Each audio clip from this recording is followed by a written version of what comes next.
आगे बढ़ते हुए आपको बताएं कि एहतसाब अदालत लाहौर प्लॉट अलाइनमेंट रेफरेंस में साबिक वज़ीर-ए-आज़म नवाज शरीफ बरी। लाहौर की एहतसाब अदालत ने फैसला सुना दिया है और नवाज शरीफ की जानिब से काजी मिसबाह एडवोकेट पेश हुए। नैब ने बदनीयती की बुनियाद पर रेफरेंस बनाया था। वकील नवाज शरीफ का ऐसा कहना था, जबकि नवाज शरीफ का प्लॉट्स की अलाइनमेंट में कोई रोल नहीं, ना ही नए कानून के तहत केस बन सकता है। इसी हवाले से मजीद तफसीलात जानेंगे। हमारे साथ मौजूद हैं अब्दुर्रहमान। मजीद क्या अपडेट्स आपके पास इस हवाले से, आगाह कीजिएगा।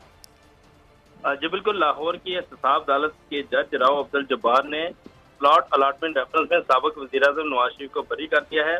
लाहौर की एहतसाब अदालत ने फ्रीकैन के वकला के दलाइल सुनने के बाद फैसला महफूज किया था। आज अदालत की जानिब से फैसला सुनाते हुए प्लॉट अलाटमेंट रेफरेंस में साबिक वज़ीर-ए-आज़म नवाज शरीफ को बरी करने के अहकाम सादर किए हैं, जबकि नवाज शरीफ की जानिब से उनके वकील काजी मिसबाह एडवोकेट ने अदालत में दलाइल देते हुए ये कहा था कि नैब ने बदनीति की बुनियाद पर यह रेफरेंस बनाया। नवाज शरीफ का प्लाटों की अलाटमेंट में कोई रोल नहीं, ना ही नए कानून के तहत ये केस बन सकता है, जिस पर अदालत की जानिब से फ्रीकैन के वकला के दलाइल मुकम्मल होने के बाद फैसला महफूज किया था, जिसे आज अदालत ने सुना दिया है। जी ठीक है अब्दुर्रहमान, बहुत शुक्रिया। और एक बार फिर